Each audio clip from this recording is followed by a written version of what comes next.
we have lunch. Okay.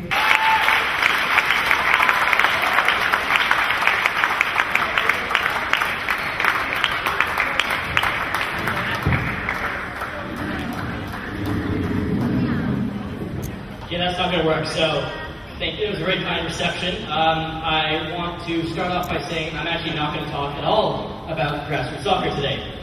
So, for those of you that are interested, I have a panel session today at 5:30. If you want to talk about grassroots soccer, I'm more than happy to do so later.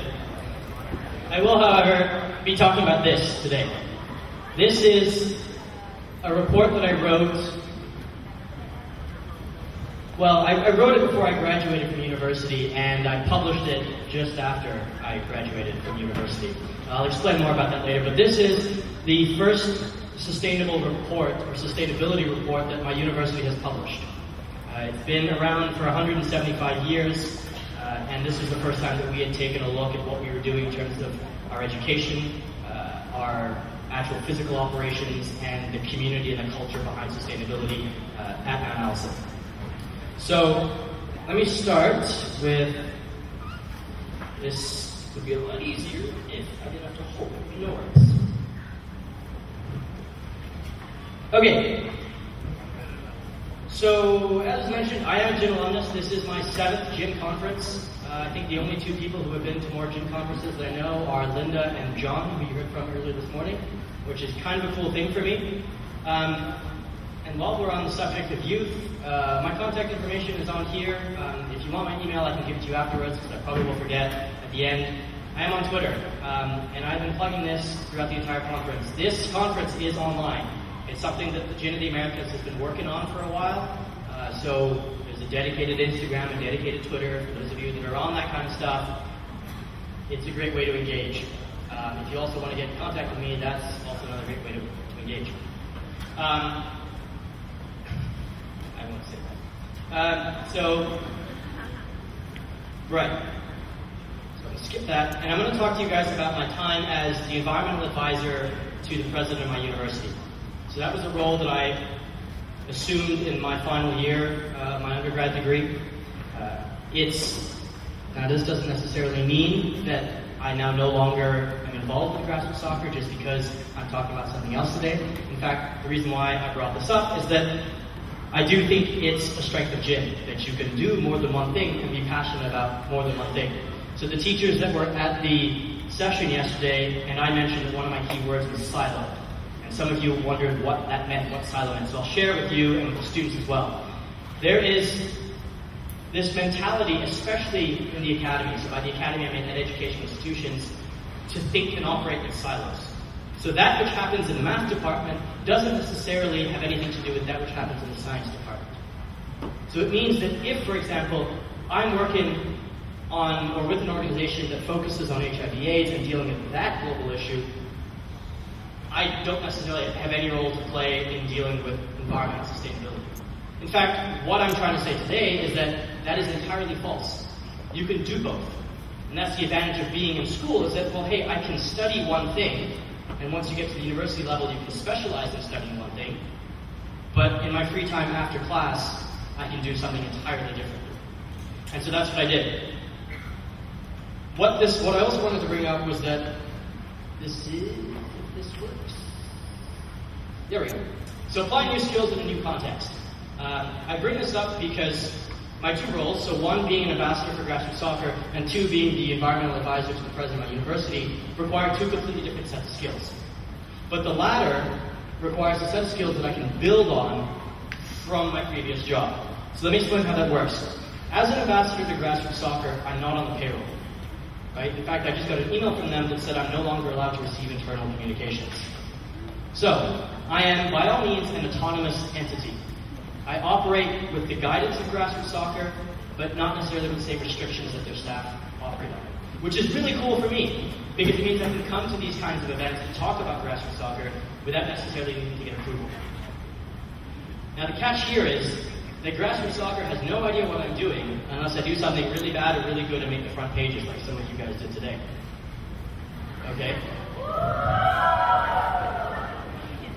For those of you that don't know, I think they'll explain it later. Now, what this means is that in order for grassroots soccer to figure out what I'm doing, I have to tell them. In my new position as the advisor to the president, I was mandated, it was in the policy that described the job, that said I had to report to him. I had to tell the university community what my committee was doing. So I was no longer allowed to just kind of sit in the corner and do my own thing. I chaired meetings that were in the same building as his office. So now all of a sudden we went from them being based in Vermont and me really being based anywhere in the world to now me being not just in the same town as the person I reported to, but also working at the same building. So a big difference in that. And I also wanted to talk about this last point, which is to know your passions. So in addition to transitioning away from necessarily the logistical aspects of grassroots soccer and my role there, which I explained to some of you guys yesterday, I realized that, you know what, I love football. I love the fact that I can use that sport and fight a disease. But I also recognize and have a passion for the fact that if we don't deal with environmental sustainability, then nothing else really matters.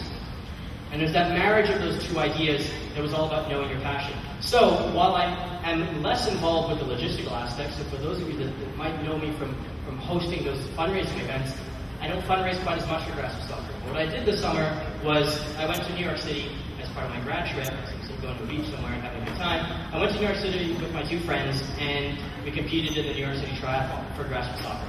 It's one of their big fundraising events, and the three of us did it as a team.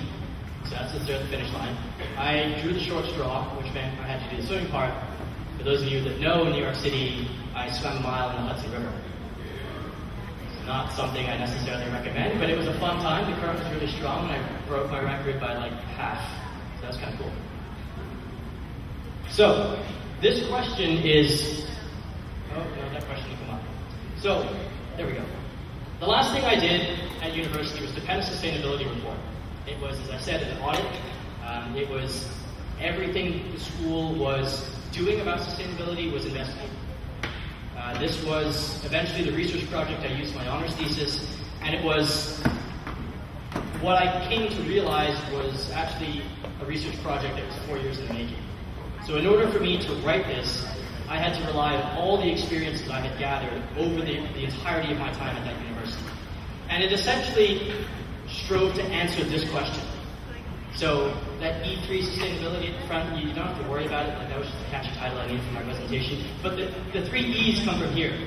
So how do we empower students to take control of their education and use that education to address the fundamental, concerns of environmental sustainability? So that was my honors thesis. And when we talk about making it happen, the reason why I chose to present this at this GIN conference was because the issue that we deal with the Global Issues Network is how do we take what we learn at these conferences and apply them to something we can tangibly produce and have on the other side. So my honors thesis is the direct result of a Global Issues Network conference. It was the direct result of my experience in Sao Paulo. That's where I found the impetus. For those of you that were there, you'll remember who did the carbon reporting.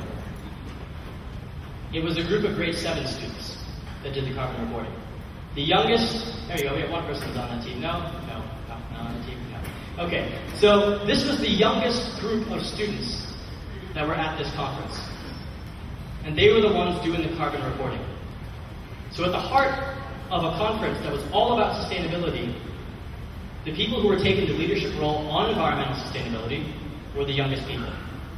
And I was thinking to myself as I was about to present, and they did the carbon report before my keynote, and I'm sitting in the front row and looking at the carbon report and thinking to myself, my God, Mount Allison has absolutely no capacity to do something like this. And a group of grade 7 students just showed us how. So you can imagine, coming back from the GIN conference in Sao Paulo, I was a 4th year student about to graduate, and I was embarrassed, I was frustrated, I was discontent, and I felt betrayed.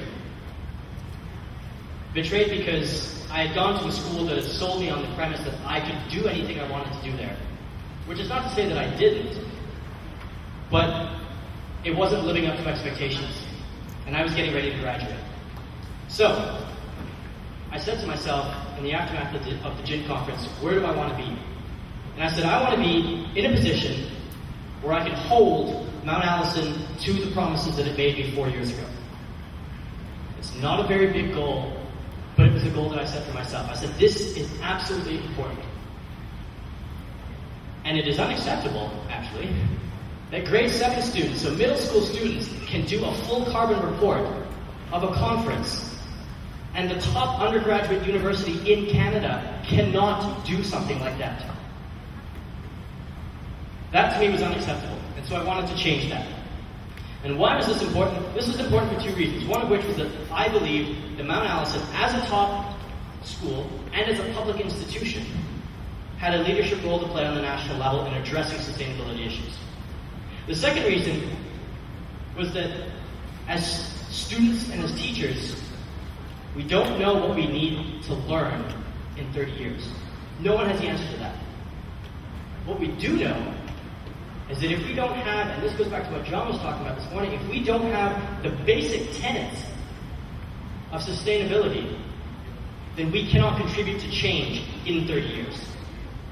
We know that for a fact. And so when I set about writing this report, the basic premise that I established at the beginning is that there is no higher value proposition than providing students with the skills to address sustainability. That much was self-evident. And so as a result, sustainability, in my case, at Mount Allison, could not merely be an afterthought or an add-on. It had to be at the foundation of every educational principle that we had at that school. Now, the next question then is, well, how did I get from A to B? Right? How did I get from where I was after Sao Paulo to where I would be in a position to publish something like this? Now, if I put these pictures up there, is this familiar to anyone in this room? House of Cards. How many of you have watched House of Cards? There we go. Okay, so I'm going to tell you a story of my House of Cards. Okay?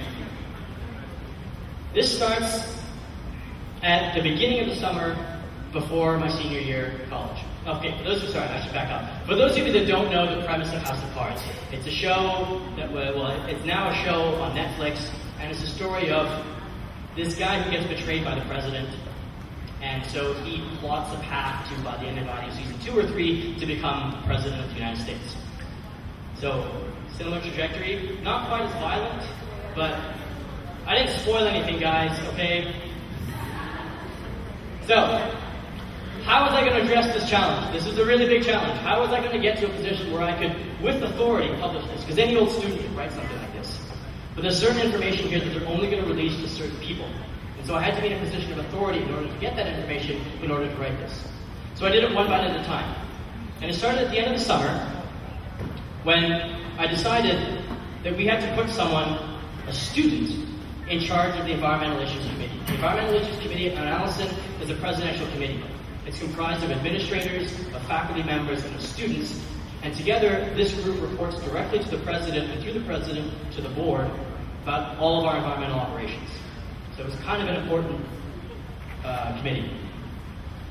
And I established to myself and with my thesis supervisor that the chair of this committee had to be a student, absolutely had to be a student. One, because we needed a fresh change. The committee had been relatively irrelevant for about 3 years. No one knew we had a committee. No one knew what was going on in terms of sustainability. We were doing an audit every other summer, and no one was enforcing the recommendations that the audit was putting forward.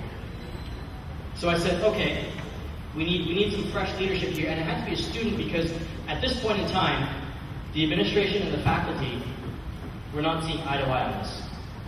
In fact, no faculty member in the Department of Geography and Environment, which you would think would be a natural place to find people to chair such a committee, all of them refused to sit on the committee. That's how inconsequential it was. That's how much they felt a lack of empowerment and a lack of an ability to impact change on their campus.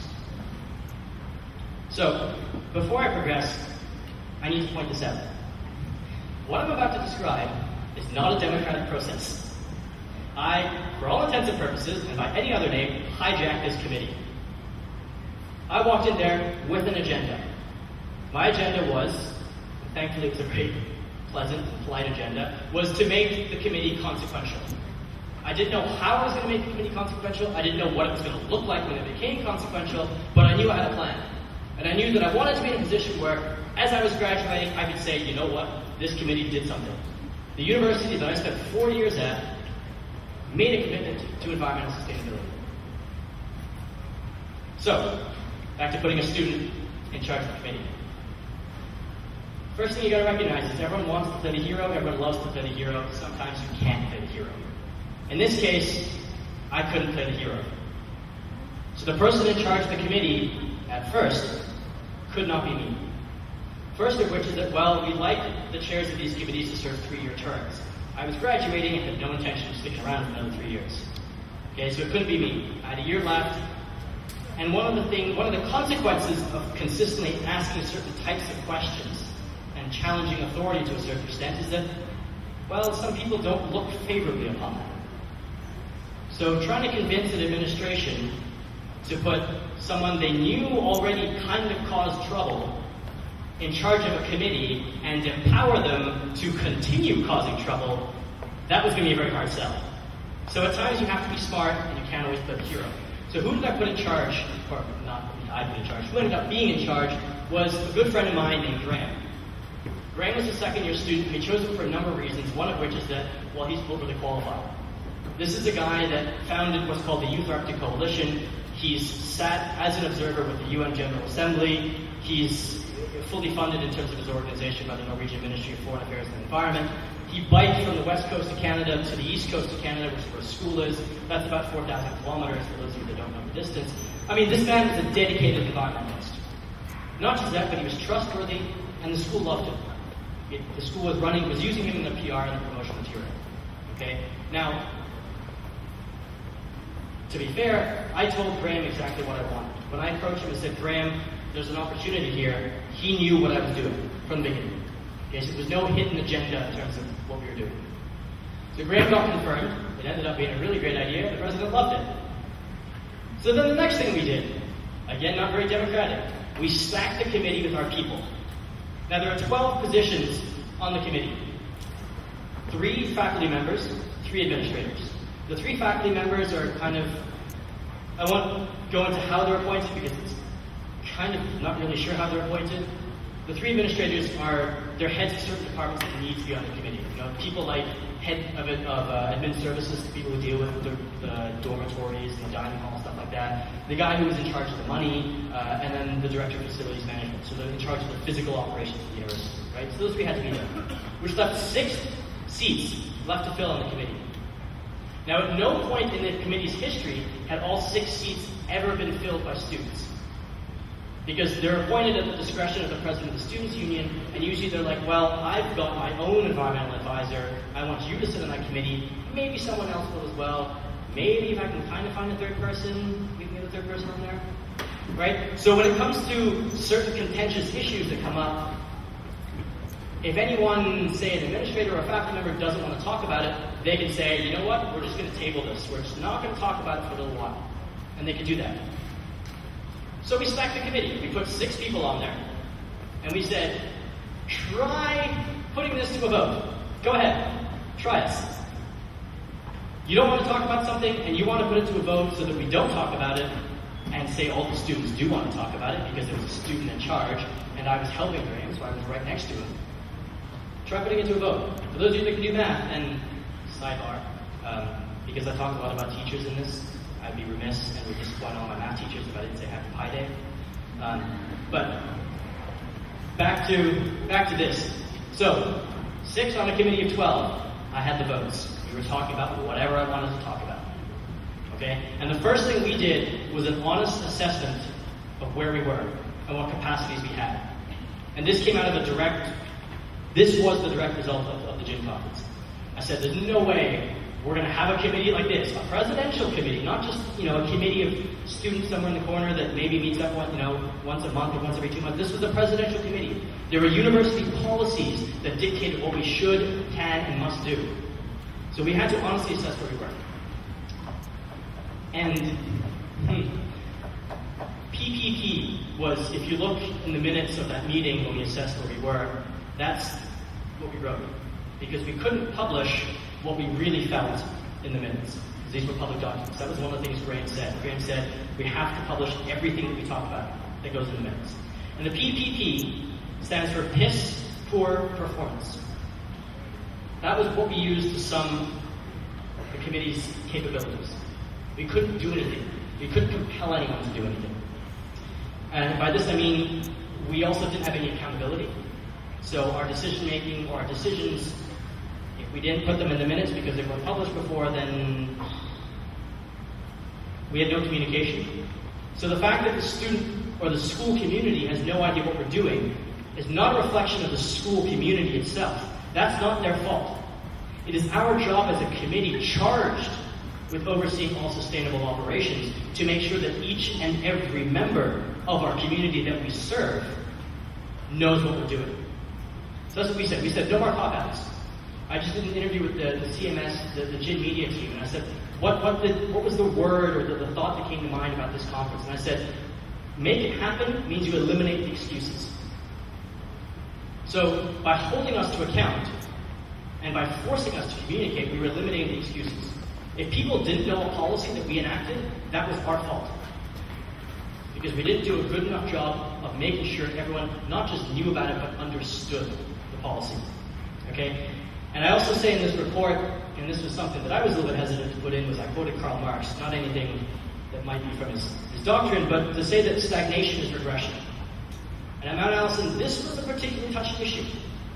We've been ranked 17 of the last 20 years, we've been ranked the #1 undergraduate school in Canada. It's a very prestigious award and a very prestigious title to hold. My concern is that we were resting on our laurels. What does this mean? It means we've stopped innovating, we've stopped being creative, and we risk complacency. And the worst thing that we could do as a school that was actually ranked #1 was to do things for the purpose of looking good, because it would help our ratings next year. So, I'm going to talk you through some of the successes that we had throughout that year. And I have to say that I'm quite proud of the work that we did this year. Don't worry about it, you don't have to read off that, I'll walk you through it all. Okay? The first one is we put student leadership on the committee. I've kind of gone through that. The second one, a plastic bag-free action plan. We talked a lot about action plans at this conference. The plan we had in place was that the committee agreed there would be no plastic bags served by the university or endorsed by the university on campus by January 2015. That was our plan.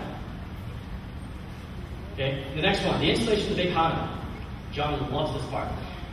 The Big Hana composting machines were designed in Sweden by, I think it was 2 women called Hana. And when we installed them, the goal was to reduce food waste. And so when we installed the Big Hana, the director of that operation and project told us we could reduce food waste on campus by 70% within the first 12 months of getting a good soil sample. That's huge for us in terms of building an action plan and reducing our carbon footprint. The approval of sub-policies. We have an environmental policy at Mount A, and there are 7 sub-policies that dictate what we have to do with our water consumption, our electricity, etc. It took us 2 years in the original drafting of those policies to approving those policies and getting them posted and published.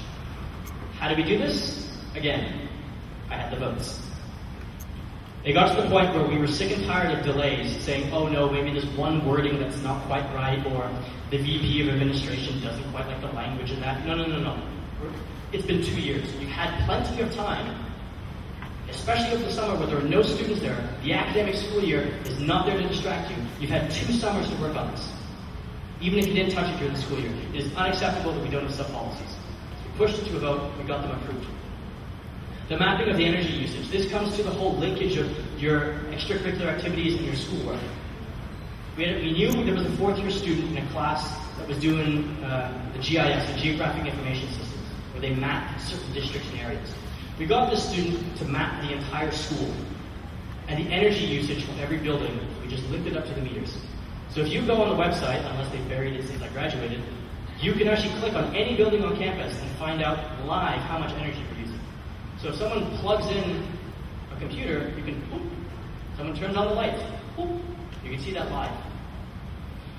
And then we also had the draft emissions reduction report, which was, yay, we got a draft, but we wanted by the end of the school year to actually have a finalized report. I've been told as of last week that we still don't have a second draft of the report, so I'm not sure that we can necessarily consider that a success. And the last one we did, so you know those water fountains that are on campus, the really cool ones that tell you how many water bottles you use? So we said, you know what, we're not going to eliminate water bottles. Because one, we had a contract with Coke, but two, also because it kind of serves less of a purpose than if you give people the choice. If we eliminated water bottles entirely, people aren't making a conscious decision not to consume water bottles. So what do? We installed our facilities management, used some of the money, and I'll talk about the money later, to install these water fountains across campus. And only in certain places, we knew high traffic areas, and we can track, we now know, so how many water bottles we have saved. It tells you a live tracker. Every time you fill up a water bottle, it's like, boom, another water bottle saved. Or not used, rather. Okay, so this is really important to us because one of the things you'll learn about sustainability and one of the things you'll learn about convincing other people is you have to do your homework. Sometimes that requires numbers. There was a group on the bus yesterday that was having some trouble with a teacher. And what was your advisor's comment? Do the homework. The first guest speaker that we had, what did we say before climbing a mountain, before doing anything? Do your homework. So if you're going to go and say, you know what, we consume too many water bottles. It's like, okay, great. Like, what do you want us to do about it? Well, with these water fountains, we can tell you, you know what, by installing new water fountains that don't have lead running through the pipes, we can actually save a lot of water bottles. We did the same thing with a cup. So we use a lot of plastic cups. Coffee's a big thing for university students. Everyone's kind of perpetually tired. Profs as well. And so we sold a lot of coffee and a lot of tea on campus, just at the cafes and whatnot. We realized we were selling something like, I think it was 200 cups per year per person on campus. And not everyone on campus was like, I don't drink coffee or tea. So you can imagine the number is quite disproportionate. And we already had a 10-cent tax on cups as part of the cost of coffee. And it was a 4-year-old policy, no one knew about it. So some of the administrators and the faculty on the committee were like, well, Rob, maybe we can increase it to 15 cents. And I said, really? For a cup of coffee, you're going to notice the 5-cent difference? I said, I was in a residence called Bigelow, and our motto was you either go big or you go home. And so I said, well, for this one, we have to go big or we go home. So I said, we're going to double the tax. In fact, we're not just going to double the tax, we're going to more than double the tax. It's going to be a full quarter on every cup of coffee that you have if you use a paper cup. Now here's the take. You cannot just increase, and this is the kind of the politics student in me, you cannot increase taxes without providing an incentive or some sort of subsidy. So what do? We worked with the Eco Action team on campus to gather cups, or mugs, sorry. Anyone who they had too many mugs in their cupboard, they said, you know what, can you donate mugs? And so at every cafe on campus, or every coffee serving station on campus, we had students there with mugs, used mugs, well, they were clean, but mugs that you could use. And so instead of your coffee being $1.25, your coffee is now $1, because you used a reusable mug. Even better if you brought your own mug. So that was some of the successes. Now this is not to say that it was a really successful, it was a good year, but we had our challenges. This one. Okay? So these are kind of the key issues that I point out in my report. I'd be happy to go over them at another time in more depth. Very briefly, basically we said there's no funding for the geography department, there's no funding on campus, there's no leadership from the university in terms of the highest levels, and what we were doing is we were sacrificing top environmental certifications and designs. It's not easy to get LEED Gold status. It costs about $1 million to LEED certify your building, which is a lot of money. But when you have governments who have grants and are prepared to help subsidize the cost of that, again, we're talking about eliminating excuses, right? It's all about excuses. How committed are you to saying you are a green campus? If you're willing to meet all the requirements for a LEED certified building, but you're not prepared to apply for a grant that could help you actually get the certification. This one I will talk about. For those of you in the panel later today, remind me to bring this up because I don't quite have time to walk through this. This is basically a chart that I map out in the report of the involvement and engagement of students throughout the 4 years of their time in analysis. And it goes from really good to really bad, basically. So, we're going to talk now a little about money, because I promised to talk about money. One of the things that we said we weren't very good at doing on the committee when we assessed ourselves is that we weren't accountable. And for any of you that are working on projects that requires money, and I talked about fundraising yesterday, you need to be accountable. You need to be transparent. Okay? And one of the basic principle of that is that if you tell people you are going to spend money on one thing, please, please, please make sure you're spending money on that one thing. Okay? In 2009 or 10, the school switched from bunker A oil to liquefied nitrogen gas because they ran a pipeline through the town. So in terms of electricity costs, we were saving a lot of money. In fact, within the first year, we were saving $500,000 just in energy costs alone. So the school said, you know what? We can invest this money, we can reinvest this money that we would otherwise have spent to make our campus even more energy efficient. That was the goal behind the money. This number, this is how much money we said we spent that we did not spend on environmental or energy efficiency projects over 2 years. That is not an insignificant number. Okay, and let me tell you how that breaks down. So the first year that we had this fund, we call it the Green Initiatives Budget. The first year we had the Green Initiatives Budget, that's how much money was allocated. So there's two numbers, that's of course in thousands of dollars. There are two numbers. One goes to the general operating fund, one goes to like all the residences. So in total, that's how much money we had in our budget to spend. Okay? We did so well, next year we got more money. More money is really good. Okay? So in the first year, just the switch itself from bunker A to liquefied nitrogen gas, that's how much money we saved. About $500,000. Okay? By year 3, we were saving $750,000. $750,000. Today, I believe it's about $1 million.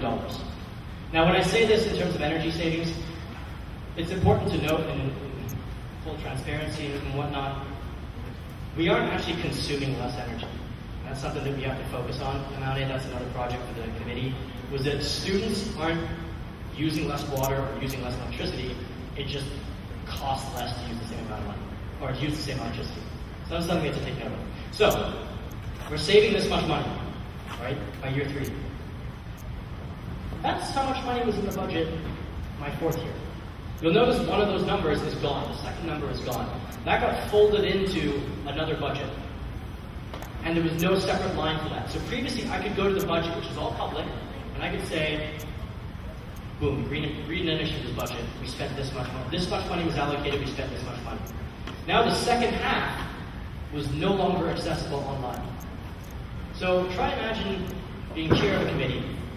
One of your jobs is to tell the university and tell the president, and through him the board, how you're spending money. And you can't give him that answer. Why? Because it's no longer in the budget. And you'll also notice the first number. What's the difference between the first number, the third number in the first number 2011 or 2012, 2013, and the first number in 2011, 2012? It's about half. Right? So our budget shrunk. Now here's why we got really upset. Because the amount of money that we spent on environmental projects in year 2011, 2012 exceeded the money that we were allocated. We had to dig into other funds in order to fund it. So the logic behind that is, well, maybe we should, because we're saving more money, we should expand the budget. Give them a little bit more money to start investing in bigger projects. Because we have what are called the low-hanging fruit, right? Those that your money comes back in about 1 or 2 years, even about 5 to 7. So we were at the point where we said, you know what? We've done everything for about a 1 to 5 year payback. We need to start thinking big. What happened in 2012, 2013 was that facilities management was working on a project, and it was about 90% of their budget. And at the very last minute, it fell through. It ended up being too expensive, it wasn't worth the investment. So they pulled out. And so at the beginning of, or the middle of February, we had about $180,000 left in the budget. Now the fiscal year ends, depending where you are, either March 31st or April 30th. Right? So that gave us a month and a half to spend $180,000. That's what we were told to do. That's what facilities management was instructed. They said, you spend your money or you're going to lose your money. So we said, so the facilities manager obviously said, no, we're not going to go through a 6-month vetting process in 6 weeks. That's just bad practice. So I was informed after I graduated that the new budget line says this. Those of you that can't see in the corner, that is a big fat 0. So we save $1 million in energy savings every year, and this is how much money we have to reinvest. 0. Now, you'll excuse me if I get a little bit angry. Right? This is a very emotional thing for me because as much as I try to be academic, a lot of this stuff and the decisions that go, or the decision-making processes that lead to these kinds of results don't often make sense. And the easiest thing that you can do when, especially dealing with sustainability, is to think in common sense. So, as I mentioned earlier, we have an environmental audit. We do this about every 2 or 3 years. And the audit in 2011, which was the last audit that was done before I graduated, created a sustainable action plan. So you understand why action plans are kind of a big deal. It's a sustainable action plan. 11 goals that by the time we did the next audit in summer 2013, we should either be well on the way to accomplishing or have accomplished. Does anyone want to guess what the blue means? Anyone? Venture a guess.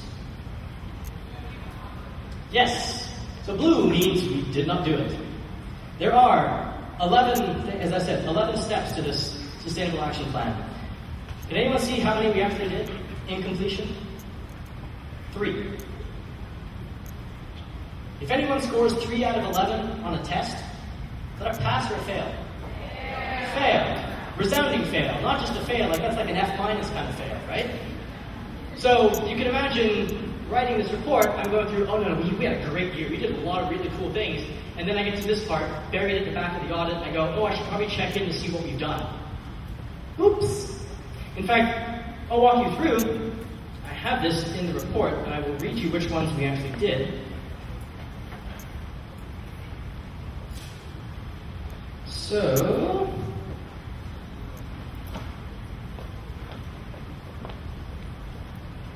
here we go. Okay, the first 3. Update the environmental policy to reflect present-day issues and needs. And we did this with the sub-policies, right? Reestablish a vision and update its mandate and membership to the Environmental Issues Committee. I did that in the report, so I kind of cheated and said, you know what, we did it. The third one, establish university-wide paper, grounds, and vehicle policy. Now at the time, because the sub-policies hadn't been written, those were 2 separate goals. Because the sub-policies were part of what we called the greater environmental policy, we said we did them. So really, we only kind of did 2 out of 11. Everything else we didn't do. And some of that includes such as re-implement environmental education during orientation week activities. What does this entail? This basically entails putting a sign on campus next to the student center that explains to people how the recycling system works in New Brunswick. That's not very hard. In fact, the signage on campus right now is more extensive than the signage we have on campus at Mount Allison. So you can understand why I was a little bit upset that we couldn't do something like this. Now, we get to the fun part. What did I learn? The first thing I learned is that in the course of writing 50 pages, which is more or less what this is, of an honest reflection, it's not an easy process. It's by no means easy. I speak about my experiences on the committee with great pleasure. And I realized I should have prefaced the fact how I got to become chair and complete the loop of the House of Cards. So, Graham went on exchange, and I knew he was going on exchange when I asked him to chair the committee. So I knew they would need another chair eventually. So, with his blessing, I was kind of promoted to become chair. So there's the full circle. Again, not very democratic, but I was fully open to this. So it's not easy. I made a lot of people upset. The writing of this committee, the writing of this report didn't necessarily make a lot of waves. When it was published, that's when it kind of made a lot of waves. I had asked for and published things that no one previously had asked for. The report is methodologically problematic is the next point I say in that. For anyone who has a social science background, or anyone who's done research, if you read this report, you will notice that there are a lot of methodological flaws, and huge flaws. I take full credit for what I've written, but my ability to analyze the information given to me is also a reflection of the access that I had to this data. And in order for me to write about certain things, you need to have numbers to support it. And let me share you a story which links to the next part about people not taking you seriously. There were two stumbling blocks that left an impression on me. The first of which is that I wanted to make a point about the geography department. And in order to do so, I needed enrollment numbers. How many students were in classes, right? And you think that this is not such a big deal. So I went to the registrar's office and I said to the registrar, look, I'm chairing a presidential committee. I'm writing a report about the geography department. May I have the numbers, please? And it was inconceivable to this office that a student could chair a presidential committee. They could not separate Rob on the committee and Rob the student. They couldn't make that distinction. And it got so bad that I was writing emails to them. I went to go see them in person the first time. I was writing emails to them and just CCing the president to basically say, you don't want to answer to me, that's fine. But you know what? He kind of has more authority and you can deal with him. The other one, the student life office. Now this was an office that I was very close with, right? I mean, they gave me all sorts of concessions. I returned grant applications in late. They'd be very friendly with them. They always had chocolate and candy in there, so I'd go and say hi and whatnot. Came to asking for information. Sorry, Rob, you're a student. Excuse me? Wait, you're a student. So I need permission from who? Well, the committee. But I'm chair of the committee. Oh, then you need to get a professor's permission. I'm like, why? Like you know what I mean? Like I'm chair of the committee, the professor through the reactions reports to me, so why am I, yeah. So you'll understand my frustration with this. And it reached its peak when I went to facilities management and I said, guys, look, you are at the heart of everything that is sustainable analysis. Give me numbers. Like, tell me how much water we're using. It's not that hard, right? Like you have them on spreadsheets. Yeah, they're printed out, they're not digitized, that's fine, I can type them all up. But give me the numbers. So I wrote down kind of the general gist of how it went, and I kid you not, I had emails that say this. We need someone to analyze the data before we can publish. My response was, okay, I'll do it. We don't have money to pay you to do this. No, I'm doing this in my honors, I'll do this for free. But we need a student. I am a student, like I'm a student. Oh, sorry, we're not willing to release the data. Remember that you report to me on the committee? Like, I hate to pull rank here, but remember that I'm chair of the committee? Oh, sorry, but you're a student. Hang on, remember in like 5 emails ago when you said that you needed a student to do this? Oh, sorry, there's no money. And it goes on, and eventually he was accusing me of basically stepping outside my mandate, at which point it's always nice that you're the one who rewrote the policy that tells you, or that says what your job is, because then you know exactly where in the policy it says you can actually demand this information. So, I'm going to finish on this part. I almost didn't have a story to tell you today, because the result of these experiences and the results of the hardships that I had to endure in order to write this report were such that I was ready to give up. I spoke with my supervisor and I said, look, Mike, have I given you enough for a grade? Can you assess me on the stuff that I've written? And I did a literature review of the history of campus sustainability movements, and he was quite happy with that, no problem. But I was ready to just not publish this report. I said, you know what, I'm graduating, I don't have to deal with this anymore. And then Marathon Monday happened. Does anyone know what happens, or what happened last year at Marathon Monday? Does anyone know what Marathon Monday is? Boston. Boston happened. Okay? Now, if you're a student of geography, you know that the first truth is that place matters. And so to me, Boston mattered.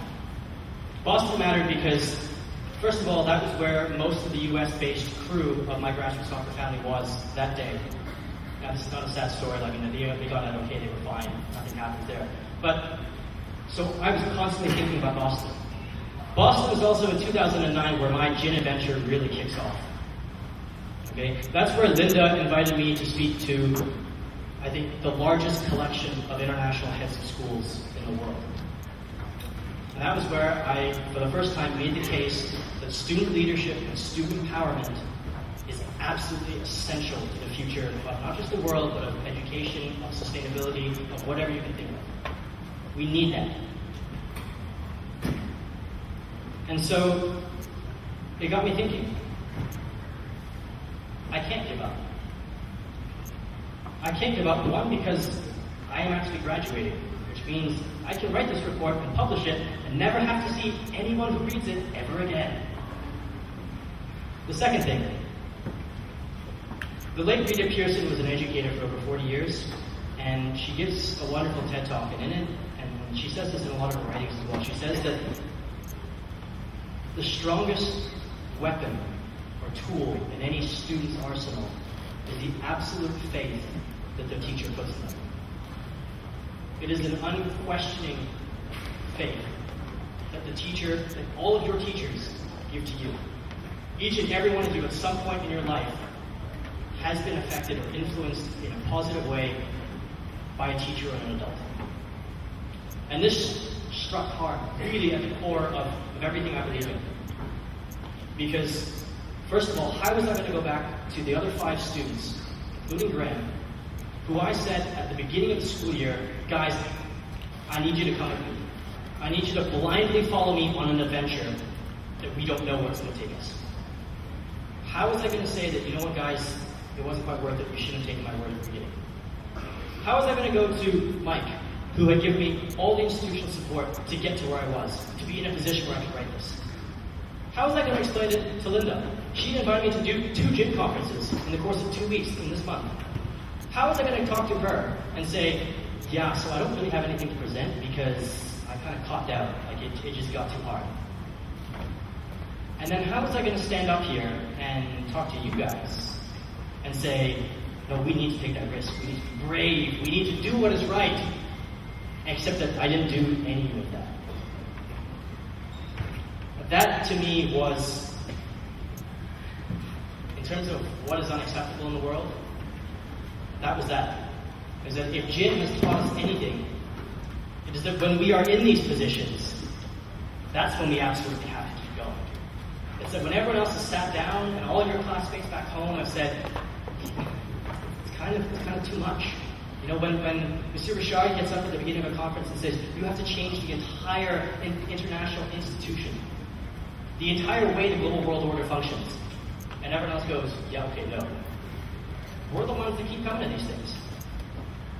And so it was imperative that I had to write this. But I also note at the end, and I'll finish up here, that you have to be smart about it. So I waited until I had my degree in my hand. They couldn't take it away from me. My parents were out of town, I was out of town, and then I published the report. Kind of a cop-out, but I take full credit for it. And I want to leave you with, if there goes the next one. Here you go, this one. This is a picture of the place that I called home for 4 years. It's a beautiful place. I had someone last week ask me, so you wrote this report that's not necessarily very positive. Do you still like Mount Allison? And I said, without a heartbeat, yes. I'd recommend anyone go there. Because it's a place where wonderful things and magical things happen. And I write that although sustainability is understaffed, underfunded, and far from understood at Mount Allison,